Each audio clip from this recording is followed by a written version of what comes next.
Meneghetti, agora tô falando sobre isso. O Meneghetti no YouTube, hoje, com as suas opiniões, é 100% jornalista ou tem um pouco de personagem? Eu digo isso porque eu vejo muita gente nos comentários falando quando tu dá opinião sobre o Renato, que tu puxa, parece, às vezes, para alguma pauta para falar do Renato ou atacar, o pessoal entende dessa forma, né? Muitos ataques ao Renato. Então, essa é a minha pergunta. Tu puxa um pouco, assim, por ser colorado, por querer falar do Renato, ou não? Tu tenta ser o mais coerente possível jornalista Eu acho possível. que o meu coloradismo eu te respondi na questão anterior, tá? Acontece que o Renato, essas figuras muito fortes, como o Renato, D'Alessandro, Maicon, outros que a gente pode lembrar aqui, eles dão audiência. Tá? E eu faço, se tu olhar o meu canal do YouTube, se olhar as capas do meu canal, eu acho que talvez 70%, lá sei eu, 50%, pelo menos a metade, elas têm ou o Roger ou o Renato. Antes era ou o Kudê ou o Renato. Meu canal é muito focado porque eu acredito muito no trabalho dos treinadores.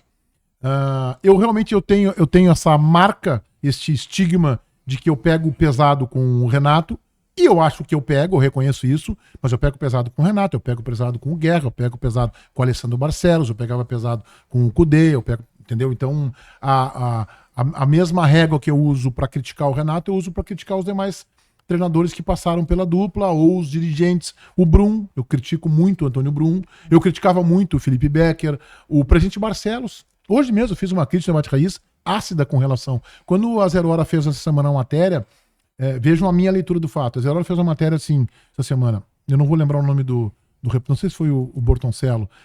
Roger tem mais pontos que o Grêmio no Campeonato Brasileiro. Vocês viram isso? Eu vi. Eu falei o seguinte, isso diz muito mais do trabalho do Grêmio do que do trabalho do Inter. Aí o JB falou assim, não, mas espera aí, o Internacional acertou, trocou o técnico e tal, não sei o que. E eu falei, não, o Internacional foi absolutamente... O JB teve noite de falar, eu falei assim, JB, eu discordo da tua primeira... do teu primeiro respiro nessa tese e do último.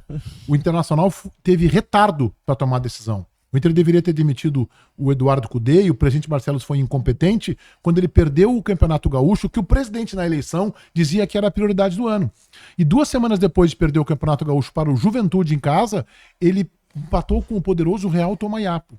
Ali já era motivo suficiente para a demissão do Kudê. Então eu não vou usar esses dados para saudar que o Inter demitiu o Kudê e em julho contratou o Roger.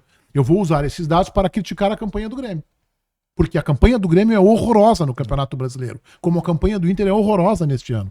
Então, essa questão de ser mais crítico ou menos crítico com o Renato, eu não concordo. Eu aceito esse estigma que os gremistas têm, porque o Renato é justamente o maior ídolo. Mas eu sou crítico em relação ao D'Alessandro. Eu questionei se o D'Alessandro, se o retorno dele iria acrescentar. Quando o D'Alessandro saiu do Internacional, esteve para sair no segundo momento, não lá atrás em 16, eu usava um termo que eu uso hoje. O Internacional tem que praticar o desmame com o D'Alessandro, tem que desmamar, tem que saber viver sem o D'Alessandro. O Inter agora deu um passo para trás, embora o resultado seja positivo. E eu acho que o Grêmio é a mesma coisa com o Renato.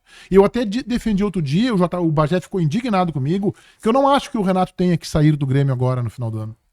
Eu não defendo isso. Eu não defendo. Mas por quê? Porque eu acho o seguinte, se o presidente Alberto Guerra tem convicção da sua permanência, o presidente tem que sentar com o Renato com um bom Malbec, ou um Carmener chileno, ou um Malbec argentino, ficar lá, ou 2 garrafas, e tem que fazer uma pergunta pro Renato, que é a pergunta que eu faria. Depois tem a segunda pergunta. Primeira pergunta, Renato, beleza, vamos definir o futuro aqui. Primeira pergunta, tu concorda que esse é o teu pior trabalho no Grêmio? Não, presidente, eu não concordo. Então qual é o teu pior trabalho no Grêmio? Se não é este, qual é o teu pior trabalho no Grêmio? Porque não sei o quê, porque teve a enchente. Não, tu tá me dando motivos. Não é o teu pior trabalho no Grêmio? Não é, eu já fiz trabalhos piores. Então tá bom, então terminou aqui. Então aí o Renato tem que ir embora. Não, se o Renato tiver a humildade pra dizer, não, presidente, teve a enchente, teve isso, treinar fora, jogar fora, mas eu realmente não fui bem, eu não consegui tirar o máximo do grupo, eu não enxerguei nas contratações. Renato, tu vai ficar para 2025, tu merece uma oportunidade do clube. Eu acho que alguém com a história que o Renato tem no Grêmio, com os títulos conquistados, merece uma oportunidade, desde que ele queira. e que ele demonstre estar preparado para esta oportunidade. Como é que se demonstra? Tendo humildade e reconhecendo o erro. Agora, se o Renato vier com o papo dele que ele usa na coletiva, de que eu sou bom, que eu sou muito bom, porque para mim autoelogio soa como palavrão. Se ele continuar na coletiva jogando confete serpentina pra cima, ele não tá preparado pra ficar aí, ele não merece a oportunidade. Então, em tese, eu defendo o quê? Permanência do Renato, desde que se tenha essa conversa olho no olho do presidente com ele. E o Renato falou assim, eu fui mal, presidente, a enchente me destabilizou, deu o motivo que ele quiser dar, mas ele foi mal. E se ele reconhecer, ele merece a oportunidade.